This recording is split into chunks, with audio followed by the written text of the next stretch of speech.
Hello everyone, good evening. आप सभी का स्वागत है देहरादून स्टडी पॉइंट के यूट्यूब प्लेटफॉर्म पर। मैं हूं मोहित सिंह रावत और यहाँ पे दोस्तों आज हम आपके लिए उत्तराखंड इतिहास का एक प्रैक्टिस सेट लेके आए हैं।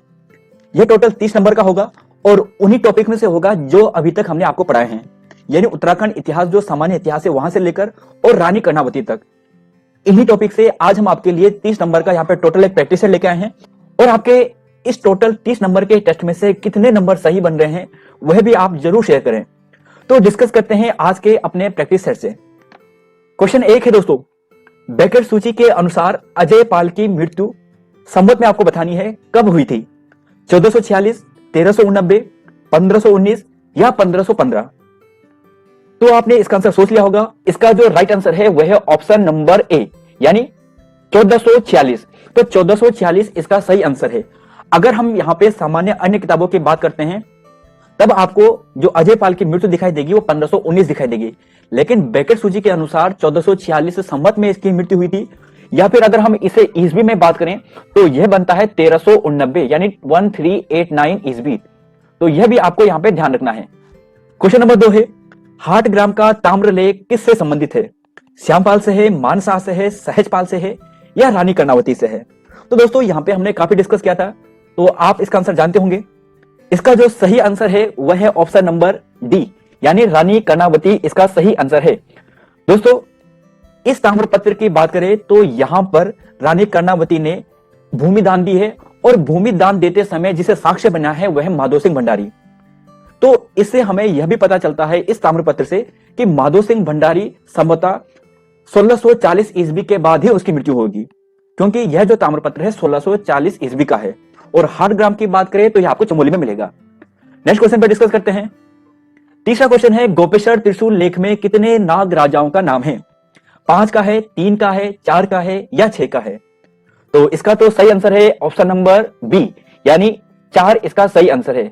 तो ये भिभुनाग के जो प्रसिद्ध नागवंश के राजा हैं उनका यह ताम्रलेख है और यहां पे कुल 4 नाग राजाओं का नाम भी है। क्वेश्चन नंबर 4 है, शिव प्रसाद दबरा जी के अनुसार ग्वालधम का युद्ध किस वर्ष हुआ था?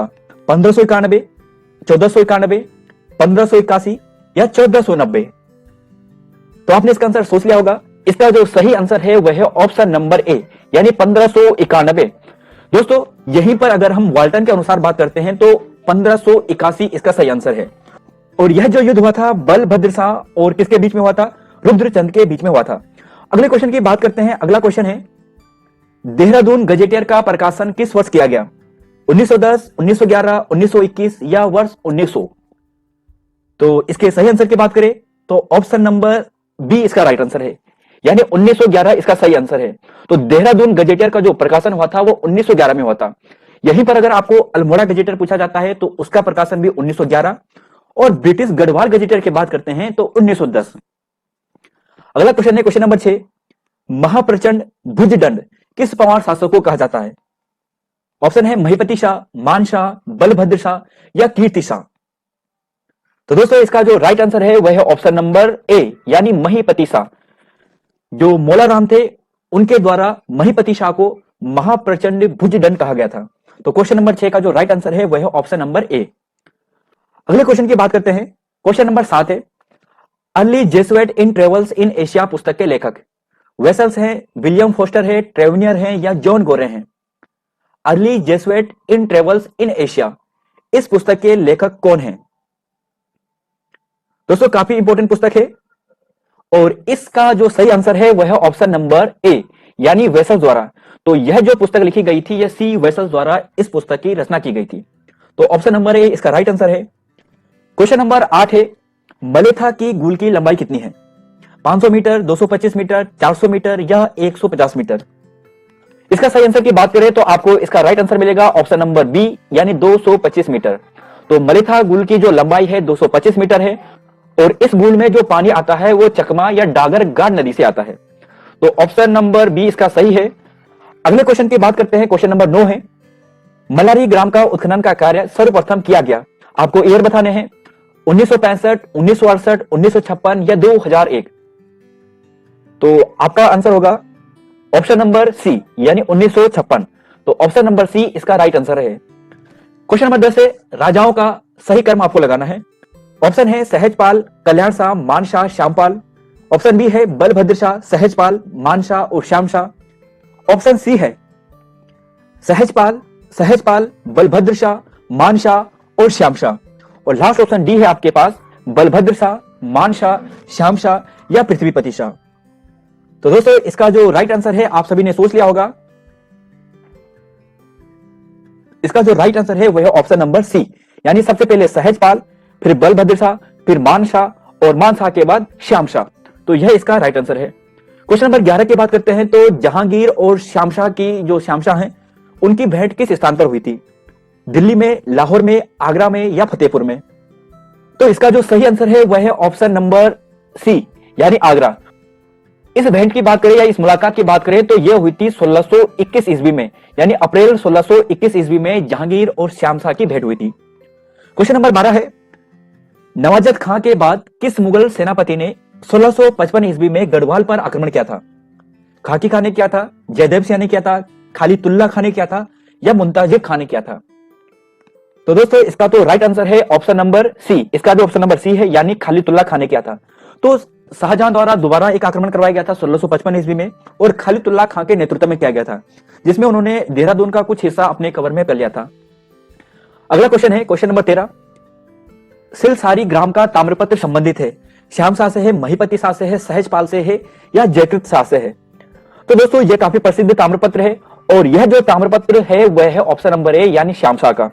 श्याम शाह का यह एकमात्र ताम्रपत्र है। तो सिलसारी ग्राम का जो ताम्रपत्र है वह श्याम शाह से संबंधित है। क्वेश्चन नंबर 14 है, अजयपाल के बाद तिब्बत पर आक्रमण करने वाला पहला शासक कौन था? तो यह जो क्वेश्चन था वीडियो में आया था अभी हाल ही में, और इस क्वेश्चन का जो राइट आंसर है वह है ऑप्शन नंबर बी, यानी मान शाह। तो मान शाह ने अजयपाल के बाद तिब्बत पर आक्रमण किया था।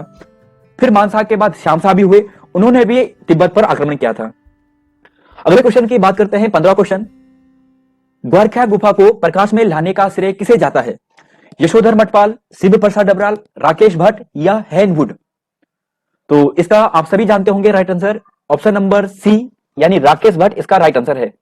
तो ऑप्शन नंबर सी इसका राइट आंसर है, यानी द्वारका जो गुफा है उसे प्रकाश में लाने का जो श्रेय जाता है वह राकेश भट्ट को जाता है। अगला क्वेश्चन है क्वेश्चन नंबर 16, पौरव वर्मन वंश में दिव्यपति का अर्थ होता था, यानी दिव्यपति एक पद होता था और इसका मतलब क्या था? यह एक भू सर्वेक्षण अधिकारी था या प्रमुख लेखाधिकारी था या देव पूजा कराने वाला एक प्रमुख अधिकारी था या ऑप्शन डी है आपके पास राजमहल का एक सुरक्षा अधिकारी होता था? तो इसका सही आंसर है ऑप्शन नंबर बी, यानी प्रमुख लेखा अधिकारी। इसका काम होता था ताम्रपत्र लिखवाने का। क्वेश्चन नंबर 17 है, जोशीमठ के नरसिंह मंदिर का निर्माण किसने करवाया था? बसंत देव ने, ब्रह्मदेव ने, भूदेव ने या इनमें से कोई नहीं? तो सरल क्वेश्चन है, हमने इसे डिटेल से पढ़ाया था और इसका जो राइट आंसर है वह है ऑप्शन नंबर बी। नहीं, बी गलत है, ऑप्शन नंबर ए ही इसका सही है, यानी बसंत देव। तो बसंत देव द्वारा जोशीमठ के नरसिंह मंदिर का निर्माण करवाया गया था। क्वेश्चन नंबर 18 है, पांडुकेश्वर से कितने कार्तिकेय जो राजा हैं उनके ताम्रपत्र प्राप्त हुए हैं? ऑप्शन नंबर ए 4, फिर बी यानी 3, 6 या 2? तो दोस्तों इसका जो राइट आंसर है वह 4 नहीं है, इसका जो राइट आंसर है वह ऑप्शन नंबर बी, यानी 3। अब आप यहां पे सोच रहे होंगे कि 4 ताम्रपत्र मिले। जी हां दोस्तों, 4 ताम्रपत्र मिले जरूर हैं, लेकिन 3 राजाओं के मिले हैं। ललित सूर के हमें 2 प्राप्त हुए हैं, पद्मदेव का 1 और सुभिक्ष राज का भी 1 ताम्रपत्र प्राप्त हुआ है। तो टोटल 3 राजा हैं और 4 ताम्रपत्र हैं। अगला क्वेश्चन है क्वेश्चन नंबर 19, कत्यूरी काल में दुसाध्य साधनिक अधिकारी होता था? चिकित्सा विभाग का अधिकारी, सेना अधिकारी, गुप्तचर विभाग का अधिकारी या कारागार प्रमुख?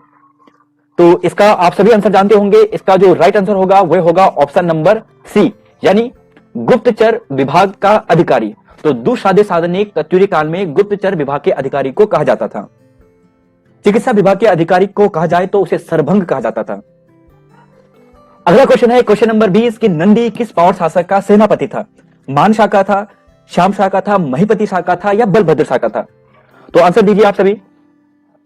इसका सही आंसर होगा ऑप्शन नंबर ए, यानी मान शाह। तो जो नंदी था वह मान शाह का सेनापति था। तो आप सभी ने आंसर दे दिया है, इसका जो राइट आंसर है वह है मान शाह। अगले क्वेश्चन की बात करते हैं। क्वेश्चन नंबर 21 है, कप्पू चौहान किस गढ़ का गणपति था? और दोस्तों हमने कप्पू चौहान के बारे में काफी पढ़ा था, डिटेल से पढ़ा था। इसका राइट आंसर होगा, आपके पास ऑप्शन है पहले उल्खागढ़, उप्पूगढ़, गढ़तांगगढ़ या रामीगढ़। तो इसका जो सही आंसर है वह है ऑप्शन नंबर सी, यानी उप्पूगढ़। तो कपूर चौहान उपगढ़ का गढ़पति था। क्वेश्चन नंबर 22 है, अजय पाल के पिता का नाम क्या था? कल्याण पाल द्वितीय, आनंद पाल द्वितीय, आनंद पाल या कल्याण शाह? तो इसका जो सही आंसर है वो आनंद पाल बिल्कुल नहीं है, ऑप्शन नंबर सी इसका राइट है, यानी आनंद पाल द्वितीय। आनंद पाल द्वितीय अजय पाल के पिता थे, और कल्याण शाह की बात करें तो अजय पाल के पुत्र थे, और कल्याण शाह द्वितीय यहां पे आपको कोई दूसरा मिलेगा ही नहीं। तो ऑप्शन नंबर सी इसका राइट आंसर है। अगले क्वेश्चन की बात करेंगे, 23वां क्वेश्चन, आप इसका राइट आंसर दें। किस स्थान से योग मुद्रा में एक प्रागैतिहासिक मानव चित्र प्राप्त हुआ है? कसार देवी से, फल सीमा से, बनकोट से या नैनीताल से? तो सही आंसर दीजिए आप सभी। इसका जो सही आंसर है वह है ऑप्शन नंबर बी, यानी फल सीमा। तो फल सीमा से योग मुद्रा में हमें एक प्रागैतिहासिक मानव चित्र प्राप्त हुआ है। क्वेश्चन नंबर 24 है, प्रसिद्ध चंद्रेश्वर मंदिर स्थित है द्वारहट में, जोशीमठ में, जागेश्वर में या पांडुकेश्वर में? तो चंद्रेश्वर मंदिर काफी प्रसिद्ध है, प्रागैतिहासिक काल से संबंधित है, और इस मंदिर की बात करें तो इसका जो राइट आंसर आपको मिलेगा वह मिलेगा ऑप्शन नंबर ए, यानी द्वारहट। तो द्वारहट अल्मोड़ा में आपको चंद्रेश्वर मंदिर मिलेगा। अगले क्वेश्चन की बात करते हैं, 25वां क्वेश्चन है, आप इसका सही आंसर दें। क्वेश्चन नंबर है 25 कि किस पौरव राजा ने श्री की उपाधि ली थी? तो आपको इसका राइट आंसर बताना है कि किस पौरव राजा ने श्री की उपाधि ली थी। विष्णुवर्मन ने, अग्निवर्मन ने, द्वितीयवर्मन ने या विष्णुवर्मन द्वितीय ने? तो दोस्तों इसे हमने काफी डिस्कस किया था जब हमने पौरव वंश पढ़ा था। तो आप सभी इसका आंसर जानते होंगे, आप आंसर दीजिए कमेंट बॉक्स में। इसका सही आंसर क्या है बताइए। जी हाँ दोस्तों, इसका जो सही आंसर है वह है आपको अग्निवर्मन, या कहीं पर आपको इसका नाम अग्निवर्मन सेकंड में मिलेगा। तो अग्निवर्मन एक ऐसा राजा था जिसने श्री की उपाधि ली थी, और यह सबसे शक्तिशाली राजा था इन सभी पौरव राजाओं में से। तो ऑप्शन नंबर सी इसका राइट है। अगला क्वेश्चन है क्वेश्चन नंबर 26, अकबर ने गंगा नदी के स्रोत पता करने के लिए किस शासक के समय एक खोजी दल भेजा था?